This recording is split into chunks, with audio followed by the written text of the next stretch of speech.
Dignity belongs to you, belongs to everyone, not by age or rank, publicity or power, but solely by virtue of being human, being of native stature, self-respecting character. A right we each came in with, can stand tall in the world, rightly worthy of being treated decently, fully able to witness, honor, and uphold the marrow-deep dignity of others. Welcome to the latest floating poetry broadcast, and thank you for leaning in. I'm glad you're taking the time and ease to be here for show 183, coming to you live from the worthy coast of Rhode Island. This is your poet and guiding spirit in the poetosphere, Colin Goedecke, a voice here and elsewhere for living our days more fully, more alively, more poetically. Last week's broadcast was being humble, the many values and virtues of finding and embodying humility in ourselves, appreciating it in our lives, and encouraging it in our society. A vital quality of being. So too the people, moments, and models of true humility that move and inspire us. From modest and soft-spoken souls we know or meet in our communities, to ever humble figures the world has witnessed, whose greatness rested muchly on their humbleness, as they carried out selfless work of service to humanity. People like Thich Nhat Hanh and Mother Teresa and many others. This week, on dignity, our basic human right, so vital for us to feel and keep, to respect in others, to see in other aspects of life, not least in nature, among the animals of the wild, and to stand up for, champion, where and as we can, groups and cultures whose dignity has been or is being diminished or threatened. Because our and everyone's sense of self-worth, self-respect, self-esteem matters greatly. For us and our whole society, out of which strong character and inherent stature and states of grace can arise, individually and collectively. I felt compelled to speak of this theme with you in these often wildly undignified times we're in the world. So I've shaped a good show for you, for each and all of you, of cultural commentary, quotes, poetry, and anecdotes that speak to dignity, various dimensions, expressions, and experiences of it. I hope you find it of value and inspiration. Let's see where it takes us, here and beyond. And maybe we begin with a noble animal. From Central Park West, New York City, March 2005. For a red-tailed hawk.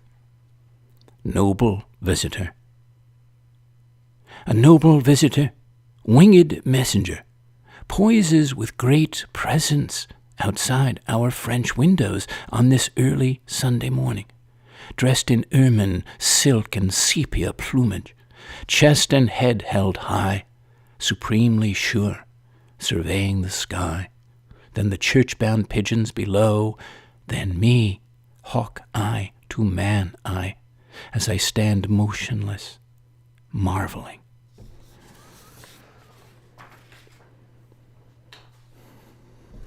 Another piece of mine from 2017 that begins with a quote from John Dryden from The Conquest of Grenada.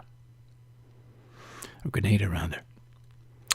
I am free as nature first made man, ere the base laws of servitude began, when wild in woods the noble savage ran. the noble savage. There's much to be said about being nobly sauvage, existing in a state of graceful innocence, natural wilderness, uncorrupted by, quote, civilization, by inhuman kind, and its own learned and practiced forms of savagery. One innately good, who lives, moves, and breathes freely from the deeper rules and finer rhythms of nature, to an inborn spirit of virtue and valor, who's been glimpsed through the lens of literature from Enkidu to Parsifal, but can be found among us now, in the flesh, seen or unseen, whose nobleness is a mark of true eminence, worth noting, of gentility, worth pondering. From psychologytoday.com. What is the real meaning of dignity? Few people realize its extraordinary impact on our lives. That's not to say that people don't react when I use the word dignity. There is always an immediate recognition of the word and its importance. But when I ask people to define it or tell me what it looks like to have their dignity honored, the conversation falters. The most common response people offer is that dignity is about respect. To the contrary, dignity is not the same as respect. It is our inherent value and worth as human beings. Everyone is born with it. Respect, on the other hand, is earned through one's actions. The general lack of awareness about all matters relating to dignity, including my own, inspired me to learn more, write my book, and speak professionally to help organizations, businesses, and associations build a culture of dignity. I changed the way I help people resolve their conflicts by starting a dialogue with a, quote, Dignity 101 seminar. Before diving into any conflict, I would sit with both sides and teach them lessons in dignity. When people truly understood what they were discussing, it shattered limits on healing their emotional wounds. After people learn about dignity, a remarkable thing happens. Everyone recognizes that we all have a deep human desire to be treated as something of value. The glue that holds all of our relationships together is the mutual recognition of the desire to be seen, heard, listened to, and treated fairly. To be recognized, understood, and to feel safe in the world. When our identity is accepted and we feel included, we are granted a sense of freedom and independence and a life filled with hope and possibility. Yes.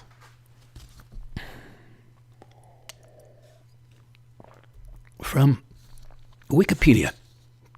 Dignity is the right of a person to be valued and respected for their own sake and to be treated ethically. The content of contemporary dignity is derived from the Universal Declaration of Human Rights of 1948, summarized in the principle that every human being has the right to human dignity. In Article 1, it is stipulated that, quote, all human beings are born free and equal in dignity and rights. They are endowed with reason and conscience and should act toward one another in a spirit of brotherhood. The English word attested from the early 13th century comes from the Latin dignitas, worthiness, by way of French dignité. So they speak a little bit here about violations of it. It can be violated in multiple ways. The main categories are humiliation. I won't read them all, just this one. Violations of human dignity in terms of humiliation refer to acts that humiliate or diminish the self-worth of a person or a group. They are context-dependent, but we normally have an intuitive understanding where such a violation occurs. Religion, it's a central consideration of Christian philosophy. The Kevod HaBeriot is also a central consideration of Judaism.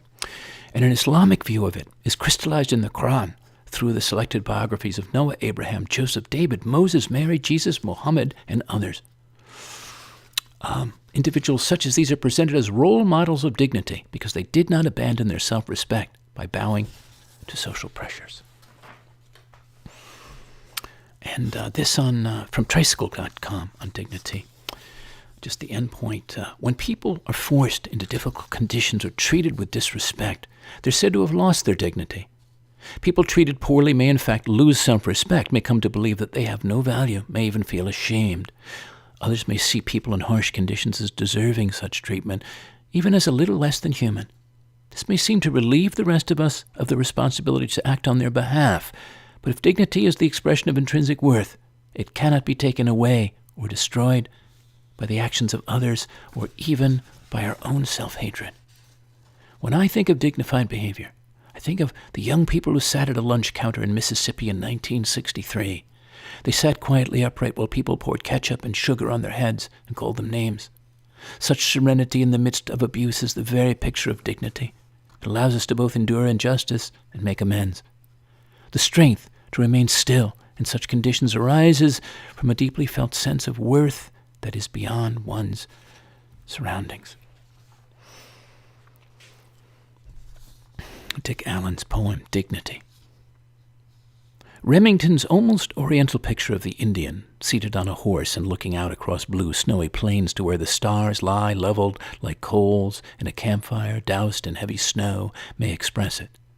That single muted figure, half wrapped in blanket, and a long doomed ride ahead. Who would not wish, or seem to wish, such an ending for the human race? Cold wind and suffering accepted. In the posture he is drawn in, and his frozen stature, it's as if the world he lived through was entire. He felt no shame, confusion, anguish for being nameless in it, leaving no explanation of the snow squall, buried grass, and dreams of heavy bison, and the hawk falling through the moonlight of a winter sky. He probably was not much, but for a time, there upon that ridge, we can imagine, if we wish, not the pain to follow, not the horse gone lame, the struggling cries of man and beast alone, their rotting bodies sprawled against a hillside, but the tightening of muscle to be tried, the lifted, blood-marred head, and in that wish, our glory or delusion either brings us down, who would imagine man is more than this brushed figure on a horse above the plains. Thank you, Dick Allen, for that new poem and poet for me. Brandon Shimoda, a talk that he gave on, I'm not going to read the whole talk, just a little piece, in Japanese internment. He said it did not begin with Pearl Harbor. Often forgotten is that the exclusion zone also included southern Arizona. One defense of internment was that it kept the Japanese safe during the war, World War II. There is an element of truth in this, otherwise dubious defense, but only because it exposes a much darker truth. If the treatment of the Japanese Americans outside the camps was more hostile, more reactionary, more openly threatening than their treatment inside the camps, then where exactly was internment located? It was a facet of even more pervasive and more barbarous national disposition, which is why I locate the mass incarceration of Japanese Americans in the heart, conceived and constructed, in the end, by the human heart, which is superlatively, endlessly capable of manifesting, out of inexpressible, often corrosive feeling, the longest, most convoluted yet most comprehensive path to the grave. That was a great indignity and ignominy to those beautiful people who were American citizens. So you may know of it, you may not know of it. And the poet Lawson Fuseo Inada was one of those. He was born in 1938 in Fresno, California, third-generation Japanese-American. Grandparents founded the Fresno Fish Market. Father was a dentist, mother was a teacher. This is from the poetryfoundation.org. In 1942, he and his family were sent to internment camps, first in Fresno, then in Arkansas and Colorado. He was one of the youngest to live there. Well, he later edited the anthology, Only What We Carry, the Japanese Internment Experience. In 2000, it was a major contribution to the record of the Japanese-American experience, narrated the documentaries Children of the Camps and other pieces that were very revelatory and important. He was appointed Oregon Poet Laureate in 2006, received Guggenheim Awards, National Endowment for the Arts Awards, and so on. Very wonderful poet and accomplished man, dignified man. Philip Schultz, Greed. My ocean town struggles to pick up leaves, offer summer school, and keep our library open. Every day now, more men stand at the railroad station, waiting to be chosen for work. Because it's thought the Hispanics will work for less, they get picked first, while the whites and blacks avoid the terror in one another's eyes. Our handyman, Santos, who expects only what his hands earned, is proud of his half-acre in Guatemala, where he plans to retire. His desire to proceed with dignity is admirable, but he knows that now no one retires, everyone works harder. My father imagined a life more satisfying than the one he managed to lead. He didn't see himself as uneducated, thwarted, or bitter, but soon to be rich. Being rich was his right, he believed. Happiness, I used to think, was a necessary illusion. Now I think it's just precious moments of relief, like dreams of Guatemala.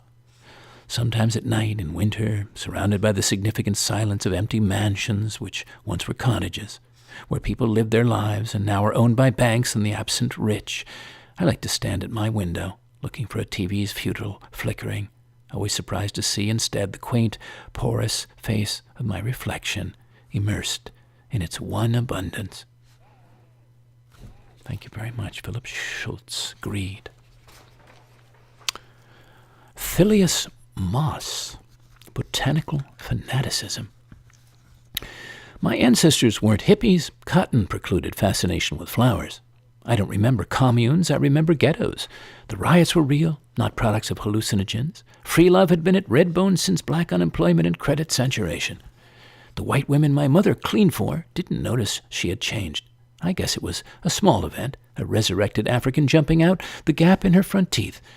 I guess it looked like a cockroach, that's what she was supposed to have, not dignity.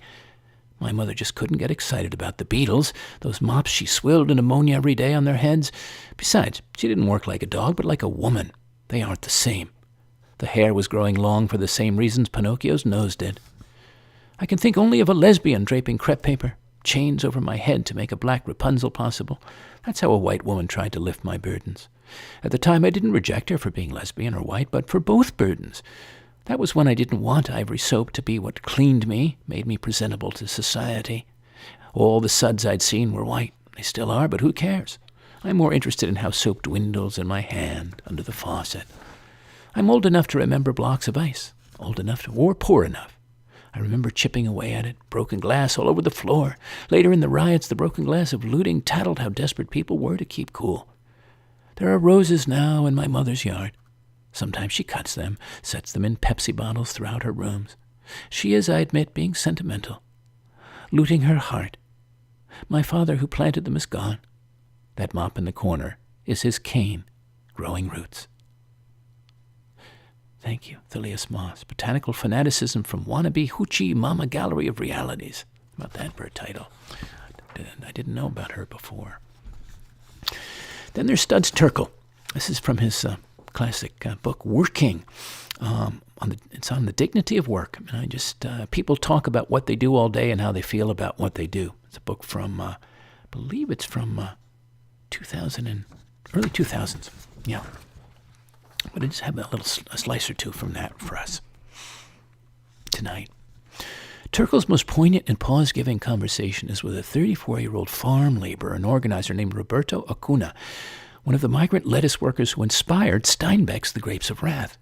Born on a cotton sack in the fields because his mother couldn't afford to go to the hospital and literally imprinted by his work, both thumbnails on his calloused hands are singularly cut as lettuce pickers' thumbnails fall off from being banged on the box over and over. This young man's entire life was marked by inordinate daily struggle for survival, and yet his hardship only amplified his idealism. After witnessing and experiencing firsthand the appalling inequality between the crop growers and the farm workers, said growers can have an intricate watering system to irrigate their crops, but they can't have running water inside the houses of workers, he tells Terkel. Veterinarians tend to the needs of domestic animals, but they can't have medical care for the workers. Well, he went on to become an advocate for migrant workers' rights and a heartening testament to the notion that the best way to complain is to do something instructive to change the conditions, seeding the complaint. He said, I walked out of the fields 2 years ago. I saw the need to change the California feudal system, to change the lives of farm workers, to make these huge corporations feel they're not above anybody. The things I saw shaped my life. I remember when we used to go out and pick carrots and onions, the whole family. We tried to scratch a living out of the ground. I saw my parents cry out in despair, even though we had the whole family working. At the time, they were paying 62.5 cents an hour. The average income must have been $1,500, maybe $2,000. We'd go into the tent where Mom was sleeping, and I'd see her crying. When I asked her why she was crying, she never gave me an answer. All she said was things would get better. She retired a beaten old lady with a lot of dignity. That day she thought would be better never came for her. Nobody knows the erosion of man's dignity. They used to have a label of canned goods that said, quote, U.S. commodities not to be sold or exchanged. Nobody knows how proud it is to feel when you bought canned goods with your own money.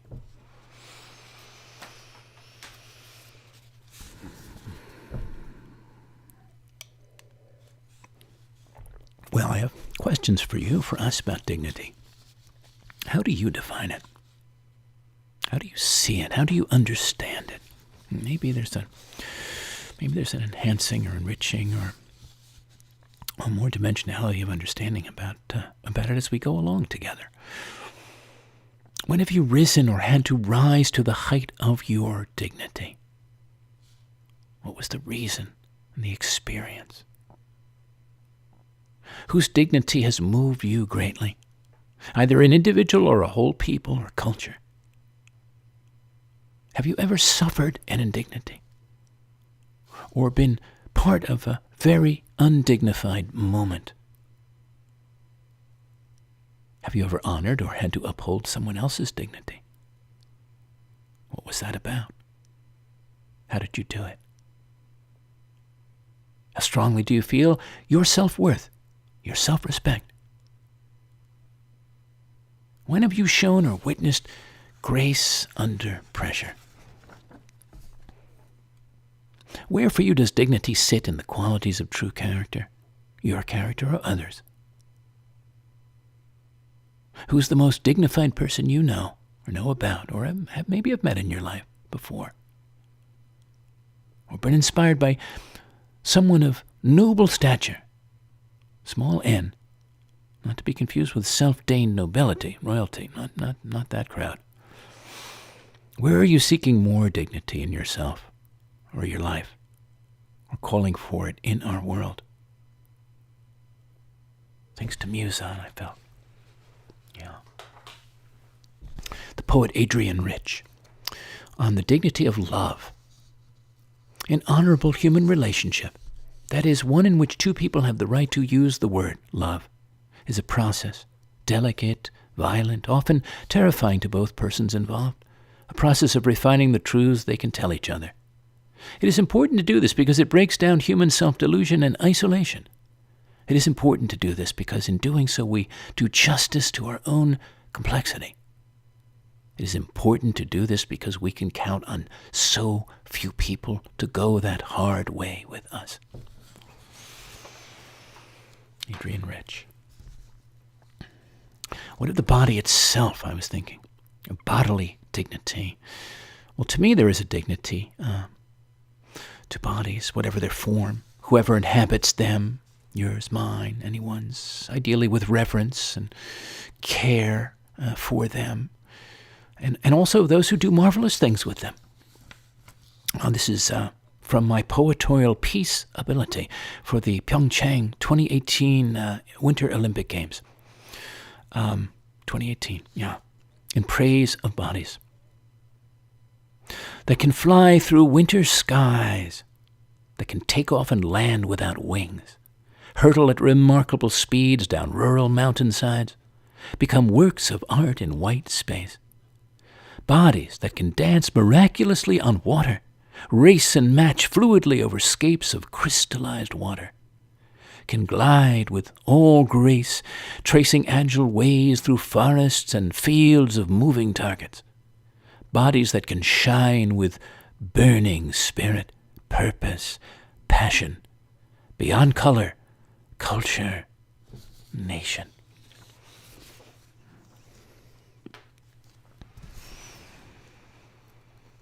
So as we began, all of us, every man and woman on the planet has a right to their dignity. Well, I've had experiences as I can imagine you may have had across various times and cultures and countries and places, especially other cultures where it is most honored. This is in Venezia, in Italy, September 2007. Hail Marys. Hail Marys, full of grace, in glass boxes round every corner. And blessed art thou among Italian women and men who set flowers at your small and saintly feet, that stand ascended above foot-worn streets. Holy Marys, mothers now goddesses, prayed to by sinners suspended too in a state of faith, now until the holy and unholy hours of their deaths. Amen.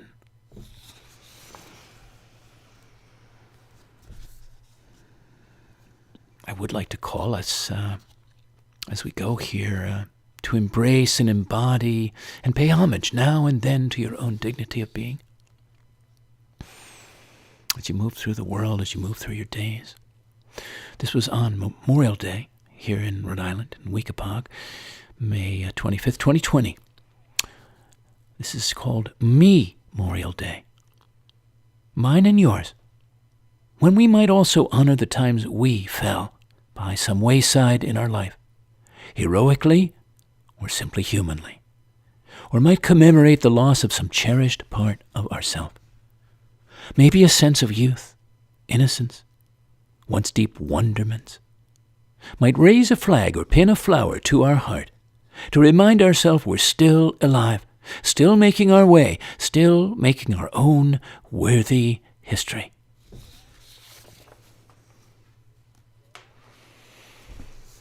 I spoke at the beginning about the dignity of animals. Yes, so they do have a grace and a stature, so many of them, all of them we might say, and other parts of nature too, like mesas and mountains, grand canyons, mighty rivers, majestic trees and forests. So here are a few poems around that kind of dignity. This is from the Inside Passage of Southeast Alaska, July 2009, for the whales, the humpbacks. These mountains mirror the humpbacks, though violet over black, all silence, all presence, shaped by a world without man, belonging to the world, not men, exhaling, inhaling, and exuding their own infinite grace.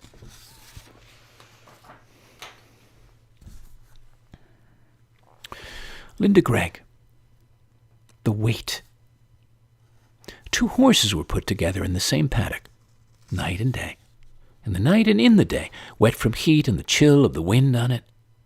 Muzzle to water, snorting, head swinging, and the taste of bay in the shadowed air. The dignity of being. They slept that way, knowing each other always. Withers quivering for a moment. Fetlock and proud rise at the base of the tail, width of back. The volume of them, and each other's weight. Fences were nothing compared to that. People were nothing. They slept standing, their throats curved against the other's rump. They breathed against each other, whinnied and stopped. There are things they did that I do not know. The privacy of them had a river in it, had our universe in it, and the way its border looks back at us with its light. This was finally their freedom, the freedom an oak tree knows, that is built at night by stars.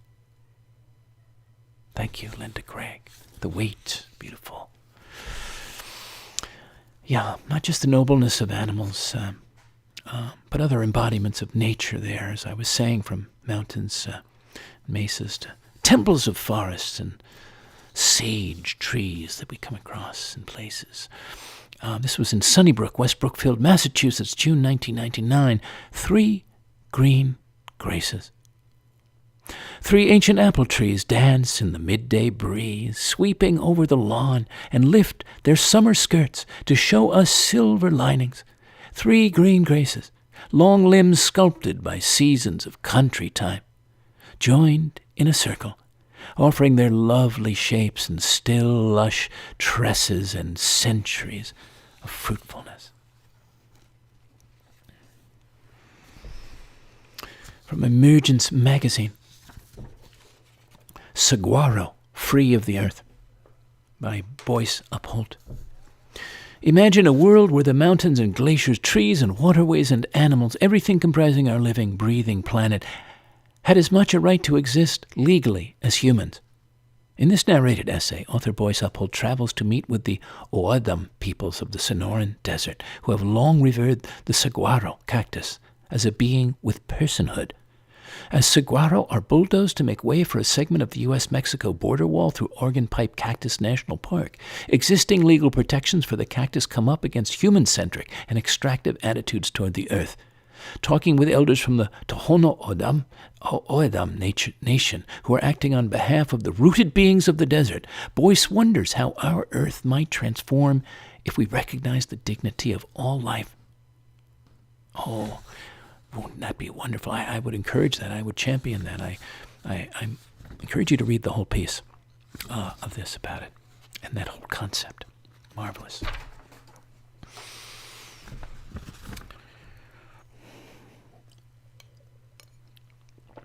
Well, this is from the naturalist Henry Beston back in time in his book from the 1940s, The Outermost House.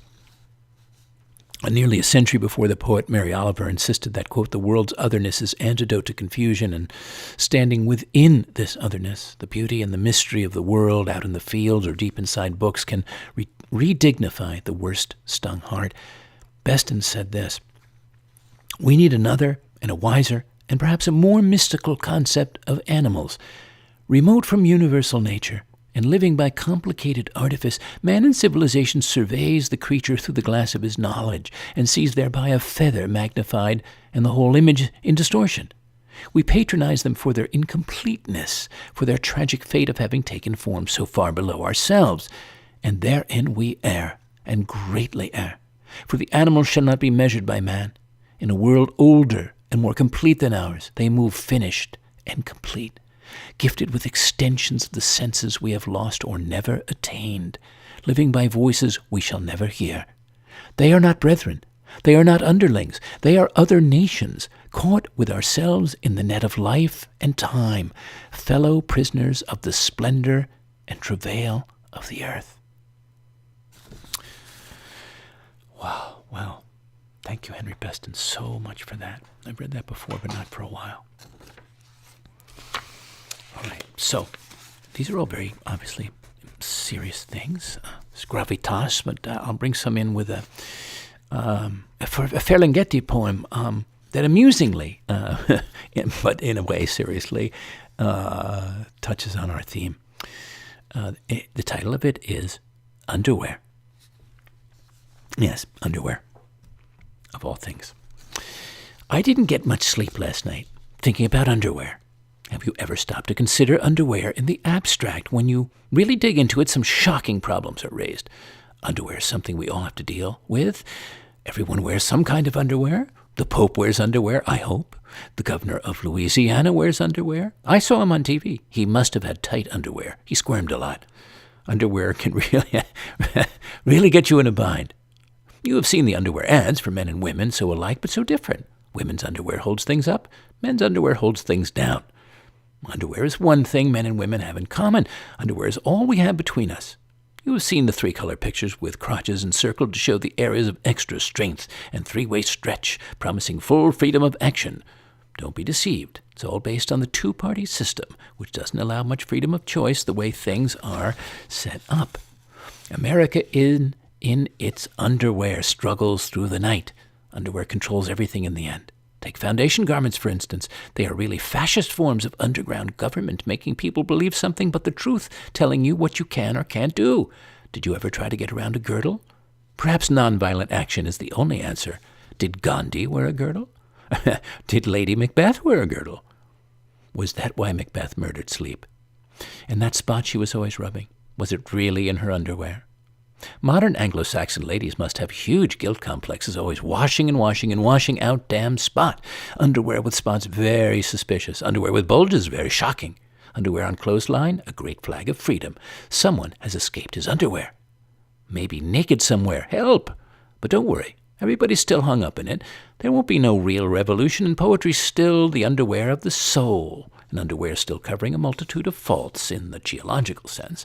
Strange sedimentary stones, inscrutable cracks. If I were you, I'd keep aside an oversized pair of winter underwear. Do not go naked into that good night. And in the meantime, keep calm and warm and dry. No use stirring ourselves up prematurely over nothing. Move forward with dignity and invest. Don't get emotional, and death shall have no dominion. There's plenty of time, my darling. Are we not still young and easy? Don't shout. Okay. Thank you, Ferlinghetti. What a colorful character and colorful poem. And Ferlinghetti is something. Okay. Well, this is also very interesting. I came across, I know about it, but I didn't know about this. This is the French philosopher Gaston Bachelard on the meditative magic of housework and how it increases the human dignity of everyday objects. So what about these thoughts? His years were 1884 to 1962, and this is from his 1957 classic, The Poetics of Space, which I do have, but I hadn't overlooked that particular segment. So here we go. On Bachelard. The minute we apply a glimmer of consciousness to a mechanical gesture or practice phenomenology while polishing a piece of old furniture, we sense new impressions come into being beneath this familiar domestic duty. For consciousness rejuvenates everything, giving a quality of beginning to the most everyday actions. How wonderful it is to really become once more the inventor of a mechanical action. And so, when one rubs a piece of furniture, even vicariously, when he puts a little fragrant wax on his table with the woolen cloth that lends warmth to everything it touches, he creates a new object. He increases the object's human dignity. He registers this object officially as a member of the human household. Okay, I thought that was very interesting. I'd be curious if you did too. In his book, The Poetics of Space, fascinating. May open new dimensions in your mind. Richard Rohr, The Wisdom Pattern, Order, Disorder, Reorder. This is a piece from that. In moments of insecurity and crisis, shoulds and oughts don't really help. They just increase the shame, guilt, pressure, and likelihood of backsliding into unhealthy patterns. It's the deep yeses that carry us through to the other side. It's those deeper values we strongly support, such as equality and dignity for all, that allow us to wait it out. Or it's someone in whom we absolutely believe and to whom we commit. In plain language, love wins out over guilt any day. It is sad that we settle for the short-term effectiveness of shaming people and shutting them down instead of the long-term life benefits of true transformation. But then we are a culture of productivity and efficiency, not terribly patient or even open to growth. God is clearly much more patient and, finally, much more effective, patiently supporting our inner transformation through all of life's transitions. Thank you, Richard Rohr, for that.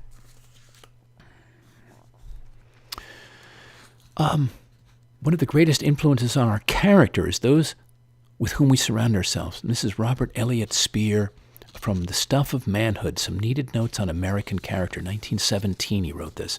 I'll just give you a little bit. The important elements of character making, or character shaping, which we are most likely to overlook or undervalue, are the exceptional impressions made upon us by casual acquaintances in our earlier life, and the quieter influences exerted over us by those with whom we are closely associated in after years, when our characters are commonly supposed to be fully and finally established. It is perhaps a friend of our maturer years, whose purity and nobleness, whose gentleness and grace, whose spirit of fairness and charity, or whose well-defined views on every point of ethics, where he has a conviction, impress us with the correctness and beauty of his ideal, gradually influence us to his ways of thinking and inspire us to strive toward his standards of judgment and feeling. Or again, our moral tone is lowered and our tastes are vitiated by intimate companionship in social life or in business with one of grosser nature or of perverted and debased tendencies. So long as we live, our characters are in the formative state, and whether we be counted strong or weak, our characteristics are continually being reshaped and redirected by those whom we newly come to know and admire, or with whom we are newly brought into intimate association.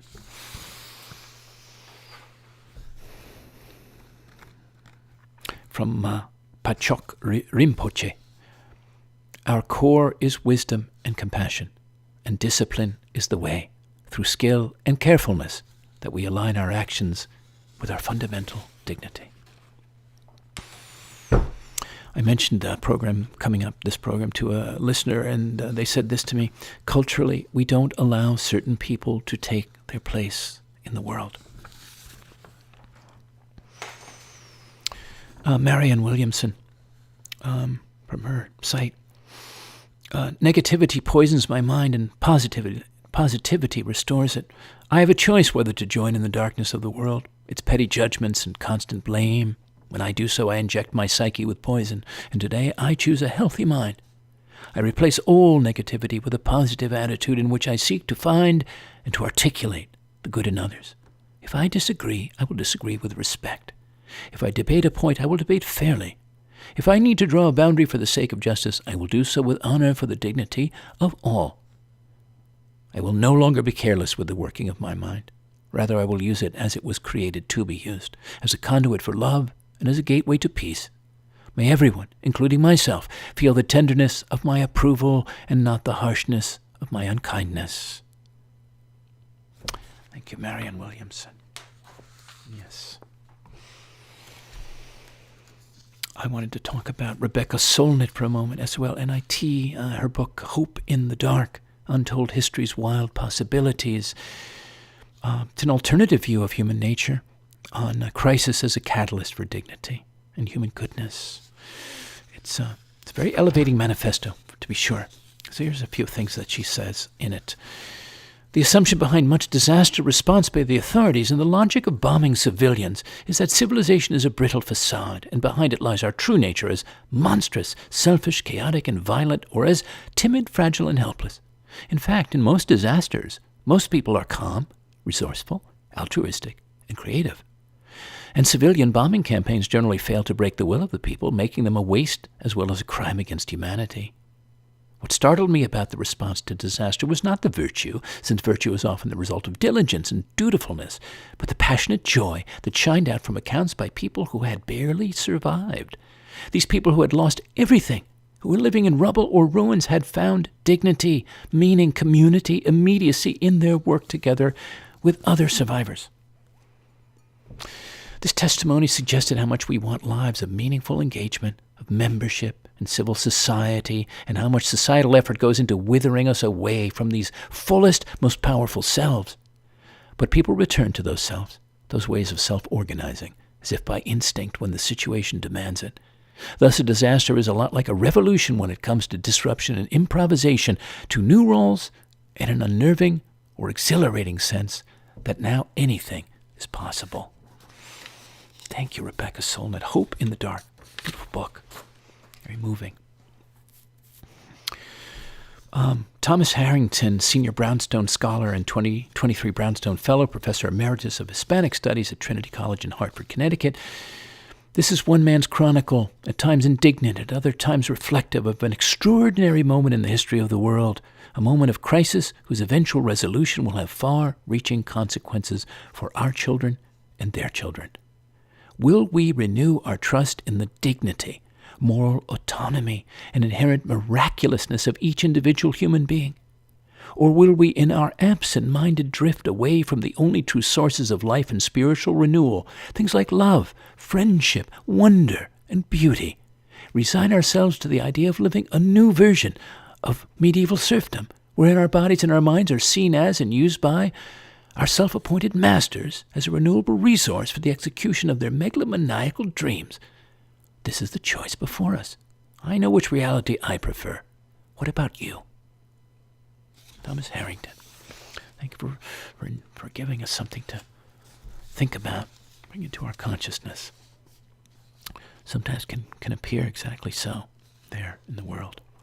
And maybe has appeared actually probably in history from my study of it other times, facing those kinds of situations and falling into them in the feudal times, certainly in the actual feudal times. So I hope we never go to those. Well, now coming into our last musings and sharings for this show and for this week. Well, I was delighted to come across this. This is from dignifiedstorytelling.com. I'd never heard about that. The principles, the 10 dignified storytelling principles work together to describe or define dignified storytelling. They've been developed through consultations with storytellers and communication experts, as well as existing literature around ethical storytelling and so on. Well, it upholds human dignity, and I'm just going to give you the 10. Just 1, it's not my story. 2, I do no harm. 3, we are all multidimensional. 4, consent is more than paperwork. 5, I am biased. Repeat, I am biased.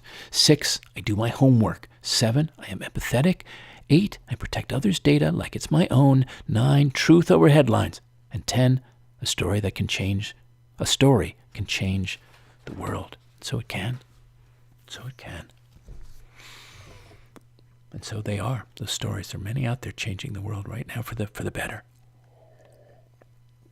I hope these floating poetry broadcasts are serving that purpose. That's why I'm doing them.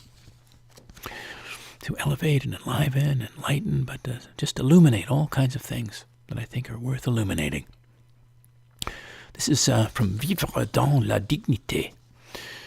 Human dignity is the most fundamental of all ethical principles. We can sum it up with the famous formula of Enlightenment philosopher Immanuel Kant. Every person exists as an end in itself and not simply as a means that one can control and use. And they say a person never loses his or her dignity. Even the most serious illness or the most servile condition cannot render a human being unworthy. There may be, of course, attacks on dignity, such as exploitation, murder, or abandonment, but always a person will retain a fundamental dignity, which is the basis of his or her rights. That is why the expression dying with dignity is misleading, since it implies that a person may lose his or her dignity by cause of illness or vulnerability. So I just wanted to underscore that. Peter Funken, F-O-N-K-E-N, has a poem from 2022, and it's a longer piece, so I just want to read the open and the close. A citizen of the land. Because I was thinking about the dignity of Mother Earth herself, of this Gaia. So this is how the poem opens. A citizen of the land. It does not matter to me where you came from, what your eyes have seen, what your hands have done. What matters to me is whether you are a citizen of the land. No, I don't mean whether you possess the proper documents, the passport, the green card, the identity. What I mean is, are you a citizen of the land? Do you belong to the earth? Do you treat her with the dignity and respect that we all deserve? Do you pledge your allegiance to wild nature? Do you sing as your anthem the song of the stars? Do you have the remembering in your bones of one who has not forgotten their true home? And it closes this way. We need this. The earth needs this. She needs us to remember that we are all citizens of her land, that countries are just an illusion, borders a mirage, visible only to those who believe that they never can be at home. It is time we all become citizens of the land.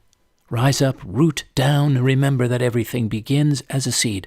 So I pledge my allegiance to one nation under an endless sky, on a fertile earth, together with all beings remembering that we all have a place we belong as citizens of the land. Thank you, Peter Funken. I count myself among those citizens. And of the universe, and a friend of the universe, and a friend of the land, the earth, Mother Earth. Marcus Aurelius Antoninus, the great one, the great Stoic. There is a proper dignity and proportion to be observed in the performance of every act of life. He said back in antiquity, still true now. A blessing from John O'Donohue to the inner history of a day. We seldom notice how each day is a holy place where the Eucharist of the ordinary happens, transforming our broken fragments into an eternal continuity that keeps us. Somewhere in us, a dignity presides that is more gracious than the smallness that fuels us with fear and force. A dignity that trusts the form a day takes. So at the end of this day, we give thanks for being betrothed to the unknown and for the secret work through which the mind of the day and wisdom of the soul become one. Thank you, John O'Donohue, from his book, To Bless the Space Between Us, a book of blessings. And what a beautiful, beautiful book that is. A very meaningful book. And next to last, for us, for you, this is on the old Dodge Estate, Madison, New Jersey, September 2017. This was written for the grandfather trees there. They wear their scars. They wear their scars with dignified bearing. Their once fierce, now faded slashes and gouges, breaks and heavy blows, like medals of valor, from their battles with the ravages, savagings of unkind times in different elements, still standing all greenly and gallantly, stout-heartedly, in the old low-cut meadow, under bountiful white clouds and constable blue skies on this soft and most peaceable mid-September afternoon. They wear their scars. And last for now, till we're together again here, through the airwaves. Not there but for the grace. Not there but for the grace of God go you, but with the grace of all that's godly in you, of all that's whole and holy in each day, from the earth that holds you up, to the heavens that fill you up, to the universe around and inside you, embodied soul, where everything meets, mingles, commingles, daily and divinely alchemizes, flows wondrously through and out from you to touch your world, to grace this world in beautifully spirited ways. Thank you again, friends. Leaning in, thinking, and feeling in, for being part of this listening circle, this dignified circle. All thanks also if you share this and other show links with friends. I treasure word of mouth to help others discover these broadcasts. I do invite your comments from listening, and I do invite any contribution you would like to make to help support these free weekly programs that I create to illuminate you. Is there any theme you'd like a future broadcast on? If so, email me with your desire. Colin@thepoetisphere.com. And what about your experience of this show on dignity? What arose from your listening or is arising? And for those making a donation, thank you so much. You can do so by Venmo to Fivefold, Fivefold @pipeline.com, or by PayPal to the same email. Or you can simply mail a check along to me to P.O. Box 1032, Westerly, Rhode Island, 02891, or donate through my site, thepoetorialist.com, by way of the Donate tab there. Meanwhile, you can hear all the broadcasts online on YouTube on the Floating Poetry playlist. You can also explore, as either a visitor or a subscriber, the Poetisphere, an oasis I'm exuberantly guiding for seekers of greater aliveness. Thepoetisphere.com. It's a one-of-a-kind source of enlivening, inspiring, and encouraging micro-experiences, conversations, contemplations, and interactions, and a community of kindred spirits, of possibilitarians, one we're seeking to grow and inspire the larger world. We've already begun. Well, I hope you'll lean in here soon again. Until then, dear listeners, let's hold to our dignity, our self-worth, our higher character, no matter what. Let us witness and honor it in others, and uphold it for others when it's at risk, and rise every day into the best of ourselves, our naturally noble selves, the deeper grace of our beings. Goodbye for now, and good spirits.